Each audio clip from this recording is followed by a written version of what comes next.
देखिए श्रेष्ठ भारत समाचार शुभम राय के साथ। साइकिल के दो पहिए होते हैं और अखिलेश के पास साइकिल है। अब एक पहिया था राहुल का, वो तो अखिलेश ने बड़ी चतुराई से निकाल दिया। अब एक पहिए की सवारी है वहाँ पर।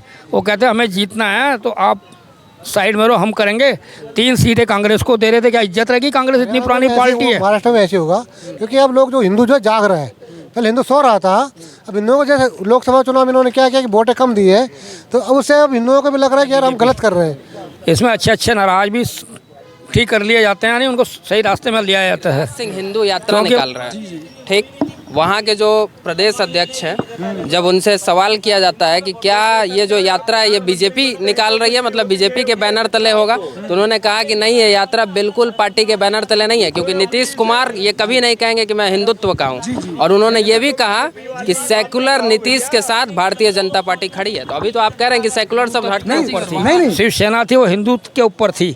कांग्रेस का हिंदू तत्व क्या है कांग्रेस? वो तो आरोप लगाती है हिंदुत्व पे। चुनाव लड़ी तो कहते हैं मतलब ये कि गवर्नमेंट देखो अब जो महाराष्ट्र में बननी है ना, वो सिर्फ इसी की बनेगी, बीजेपी की। जो बीजेपी और शिंदे जो है, जो शिवसेना जो है, इन सब की मिलके बनेगी एनसीपी की। नमस्कार, आप देख रहे हैं श्रेष्ठ भारत समाचार। मैं शुभम राय। आपको बता दूं कि इस वक्त देश में हरियाणा विधानसभा चुनाव के बाद एक बार फिर से देश में 2 राज्यों में विधानसभा चुनाव होने हैं, महाराष्ट्र और झारखंड में। आपको बता दें कि महाराष्ट्र के कुल 288 विधानसभा सीटों पे जो चुनाव है वो प्रक्रिया जो है वो 20 नवंबर को प्रक्रिया कराई जाएगी। वहीं झारखंड में जो 81 विधानसभा सीट जो है उसके जो है 2 चरणों में कुल चुनाव को संपन्न कराया जाएगा, 13 नवंबर को और 20 नवंबर को। 2 तारीख जो है वो रखा गया है झारखंड के लिए, और महाराष्ट्र में एक ही फेज़ में 288 विधानसभा सीटों पर चुनाव को संपन्न करा दिया जाएगा।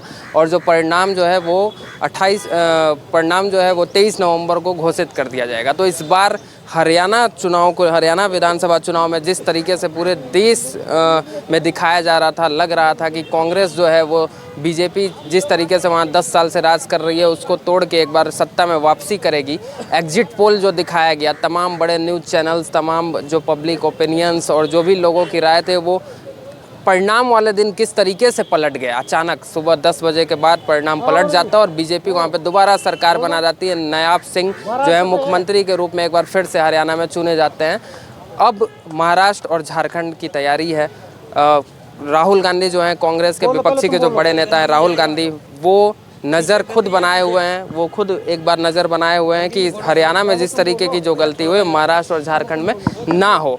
अब यहाँ पे आपको बता दें कि महाराष्ट्र में जो है 2 पार्टी नहीं बल्कि 2 संगठन है एक तरह से मैदान में। अगर बात करें महायुति और महाविकास अघाड़ी, महाविकास अघाड़ी सत्ता में जो है, महाविकास अघाड़ी जो है जो विपक्ष में लोग हैं, जो पार्टियां हैं, उनकी संगठन है। और महायुति जो है जिसमें बीजेपी अभी है वर्तमान में, एनडीए, शिवसेना जो शिंदे गुट के हैं वो, और एनसीपी जो अजीत पवार वाली है, वो 3 पार्टियां हैं। और महाविकास अघाड़ी में कांग्रेस है, शिवसेना है उद्धव ठाकरे गुट का, और एनसीपी शरद पवार गुट का।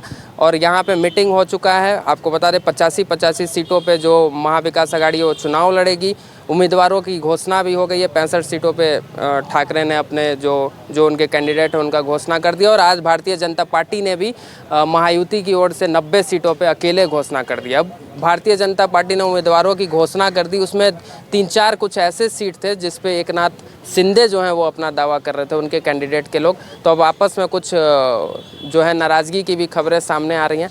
फिलहाल हम बात करते हैं, क्या लग रहा है आपको जिस तरीके से हरियाणा में हुआ, राहुल गांधी अब नज़र बनाए हुए हैं, क्या उस तरीके का कोई खेल होगा या क्या होगा महाराष्ट्र में? देखिए, मैं आपको बताना चाहता हूँ भारतीय जनता पार्टी के जो भी गठबंधन है उसमें कोई नाराज़गी नहीं होती है। उसमें सर्वसम्मति से पूरा उनका जो बोर्ड बैठता निपटा देता है।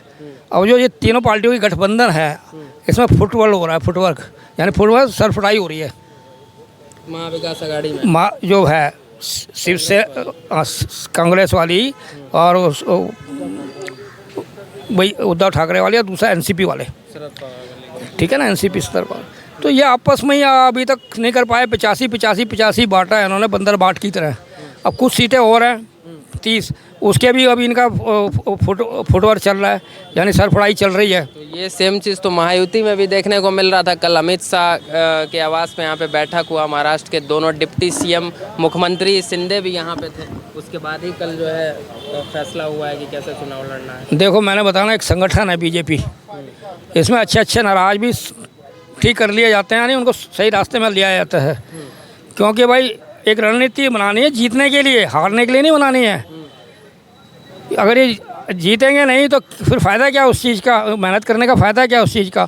मैं आप एक चीज़ बताता हूँ, अभी आपने एक छोटा सा एग्जांपल अभी यूपी का दिया था। हरियाणा में तो खैर विस्फोट हो गया। हरियाणा की सरकार को, हरियाणा के लोगों को बहुत बहुत धन्यवाद, उन्होंने तीसरी बार सरकार को लाया। यूपी, मैं आपको यूपी का बता रहा हूँ जिसमें 9 जो सीटें हैं उपचुनाव होने हैं, उपचुनाव 10 सीटों पे। हाँ 10 सीटों पे। अब इसमें देखो कांग्रेस और अखिलेश जी एक ही साइकिल पे सवार थे, और एनडीए है ये। आपको मैं बताना चाहता हूँ, ये देखिए कि 7 सीटों पे साइकिल के 2 पहिए होते हैं और अखिलेश के पास साइकिल है। अब एक पहिया था राहुल का, वो तो अखिलेश ने बड़ी चतुराई से निकाल दिया। अब एक पहिए की सवारी है वहाँ पर, वो कहते हैं हमें जीतना है तो आप साइड में रहो, हम करेंगे। 3 सीटें कांग्रेस को दे रहे थे। क्या इज्जत रहेगी? कांग्रेस इतनी पुरानी पार्टी है, उसकी इतनी इज्जत है, अखिलेश कर रहे हैं क्या? आप ज़्यादा सीटें ले रहे हैं।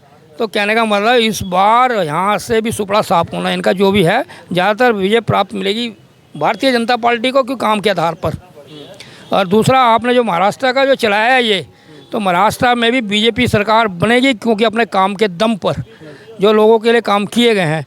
ऐसे नहीं मिलेगी कि उनको पता है इन लोगों का क्या चरित्र है, भ्रष्टाचारी लोग कौन कौन है, कहाँ कहाँ पर हैं, और उनका जनता अब सब जान चुकी है। 2019 में जब ये फूट नहीं हुआ था तो सबसे बड़ी पार्टी भारतीय जनता पार्टी थी, उसके बाद शिवसेना थी, फिर एनसीपी, तब कांग्रेस।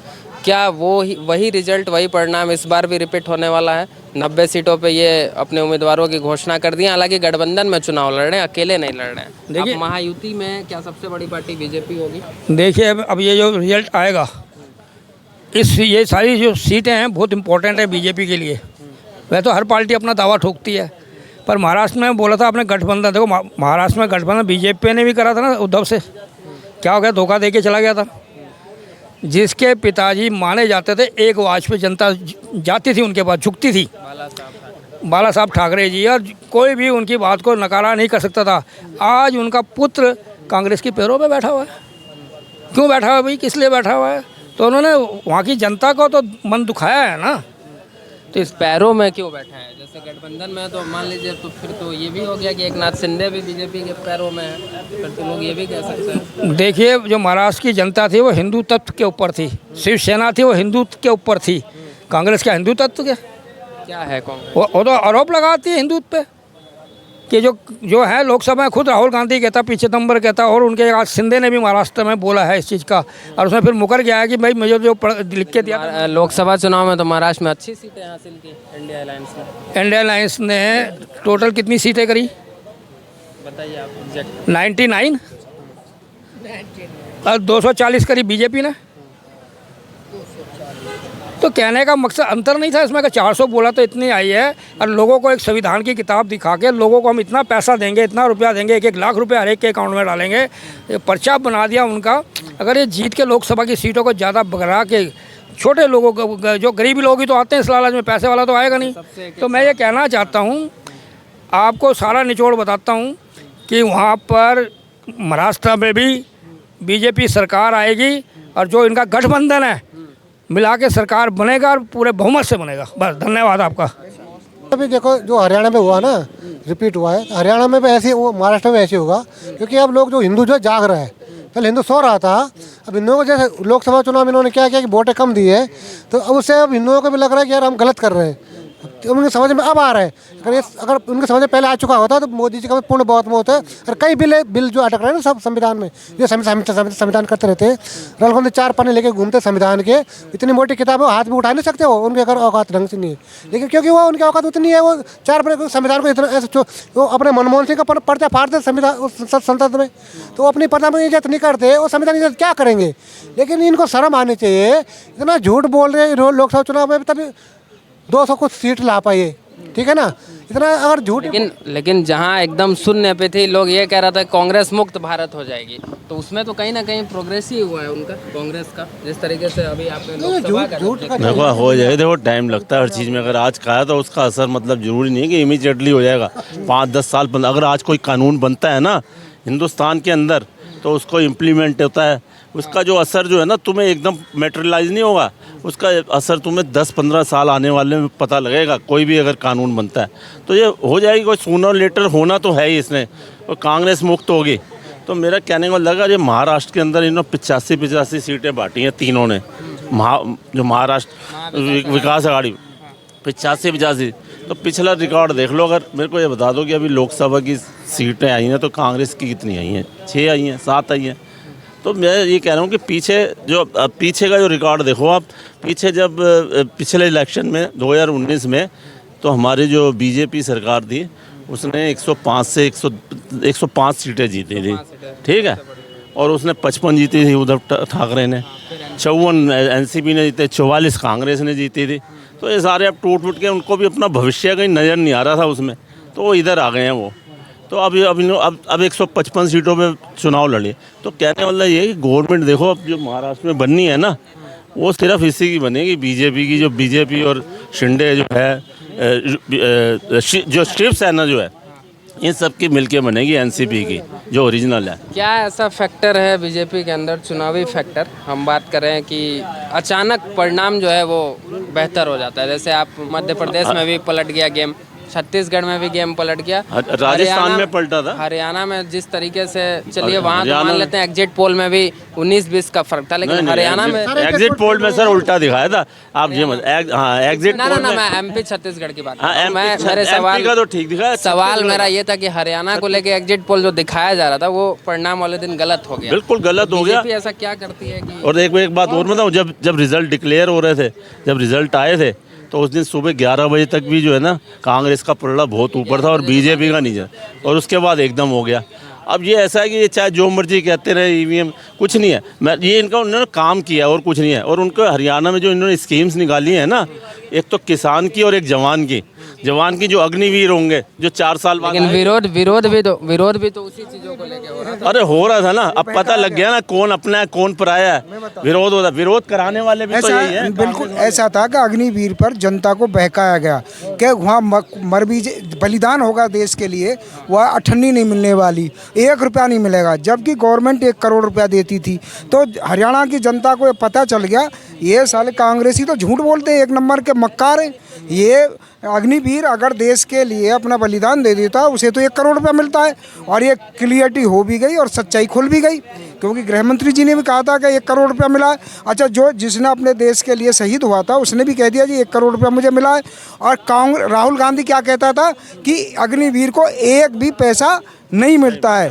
तो इसकी मेन बात क्या हुई, तो जनता को सच्चाई आ गई कि कांग्रेस एक झूठों का एक समूह है और ऐसा देश के खिलाफ काम करने वालों का एक समूह है। सच्चाई छिप नहीं सकती झूठे वसूलों से, क्योंकि हमारी ये कहावत चली आई है। मेन बात क्या है कि जो झूठ की बुनियाद होती है ना, वो ज़्यादा लंबी नहीं होती। इनकी जैसे कांग्रेस की जो झूठ की बुनियाद पर ये इन्होंने 99 सीट जीती थी, तो अब वो ज़्यादा नहीं चली। जनता को पता चल गया कि संविधान को पैरों तले कुचलने वाली कांग्रेस है, क्योंकि अभी हमारी जनता शिक्षित नहीं। लेकिन संविधान की ही तो बात करके लोकसभा में यूपी जैसे इस जनता को ये नहीं पता कि संविधान में, सुनो 1 मिनट, 1976 में संविधान को पैरों तले कुचलने वाली इंदिरा गांधी थी, और उन्होंने संविधान के में आर्टिकल जो है का सेकुलरिज्म और सोशलिज्म शब्द दोनों घेर दिए गए, जबकि हमारे संविधान में ये दोनों शब्द थे ही नहीं 1976 में। तो संविधान की मूल प्रस्तावना है, जब कांग्रेस ने उसे बदल दिया तो आप ये लगा लो कि पैरों तले तो तुमने कुचला संविधान। भाजपा ने कौन से मूल संविधान में वो किया है, जबकि भाजपा तो जो तुमने गंदगी फैलाई थी भारत के संविधान में दोनों शब्द जोड़ करके, इनको हटाना चाहिए इन दोनों शब्दों को, सोशलिज्म और सेकुलर शब्द। ये वो होने चाहिए। ये हमारे अच्छा ठीक है, आपने कहा इसको हटाना चाहिए सेकुलर शब्द, तो इस पे हालांकि वो हमारा मुद्दा नहीं है, लेकिन आपके इस बात पे मैं एक सवाल करता हूँ काउंटर। बिहार में भी विधानसभा चुनाव है अगले साल, गिरिराज सिंह हिंदू यात्रा निकाल रहा है, ठीक। वहाँ के जो प्रदेश अध्यक्ष हैं, जब उनसे सवाल किया जाता है कि क्या ये जो यात्रा है ये बीजेपी निकाल रही है, मतलब बीजेपी के बैनर तले होगा, तो उन्होंने कहा कि नहीं, ये यात्रा बिल्कुल पार्टी के बैनर तले नहीं है, क्योंकि नीतीश कुमार ये कभी नहीं कहेंगे कि मैं हिंदुत्व का हूँ। और उन्होंने ये भी कहा कि सेकुलर नीतीश के साथ भारतीय जनता पार्टी खड़ी है। तो अभी तो आप कह रहे हैं कि सेकुलर शब्द हटना चाहिए, और वहाँ जहाँ जहाँ वोट लेना है वहाँ तो ना सवाल उसका नहीं है। सवाल हमारा ये है सबसे बड़ा कि नीतीश कुमार जी मान लिया, क्योंकि हालांकि जो विचारधारा ना नीतीश कुमार, लालू या कांग्रेस, विचारधारा तो इनकी एक है, परंतु एक विचारधारा एक है सर, तो छोड़ देना चाहिए ना। मान लीजिए हम नहीं सरकार बनाएंगे, हम क्यों अपने खिलाफ विचारधारा वालों के साथ मिलेंगे? क्या अगर सुनो, अगर ये कहते हैं ना, अगर 100 चोर कहते हैं ना, कट्टर चोर से कट्टर बदमाश से एक थोड़ा सा कम बदमाश वो सहन करना पड़ता है। तो वो क्या है, जो लालू और ये हैं, ये बहुत बदमाश, कांग्रेस है बहुत ही बदमाश और देश के संविधान का कुचलने वाले, इसलिए वो थोड़े कम है। इसलिए देखिए, बहुत अच्छा बोले, आपके सामने इनके उत्तर बहुत अच्छे थे, पर मैं हरियाणा पे बोलना चाहता हूँ। जो कांग्रेस किसानों को लेके चलती थी और जो अग्निवीर को लेके चलती थी कांग्रेस, आप एक चीज़ बताइए, सबसे ज़्यादा जो लोग हैं हरियाणा के हैं ना, भर्ती पुलिस में भर्ती हो, आर्मी में भर्ती हो, किसी भी डिपार्टमेंट में भर्ती हो, तो हरियाणा के लोग हैं ना। और अग्निवीर के भी हम हैं युवा लोग, तो ये देशभक्ति में ज़्यादा होते हैं। और किसान है, किसान के खातों में ऑटोमेटिक पैसे गए, जो मोदी ने सरकार ने वादा किया था। तो कहाँ से भी किसानों का इन्होंने बुरा सोचा या अग्निवीर का बुरा सोचा? तो ये कांग्रेस है जो ये सिर्फ वोट बैंक के लिए, वोट बैंक के चक्कर में ये ने पूरे हिंदुस्तान का बेड़ा गर्क कर दिया और खड्डे खोद दिए जगह जगह। आज भराने में, भरपाई करने में आज बहुत टाइम लग रहा है। धन्यवाद आपका।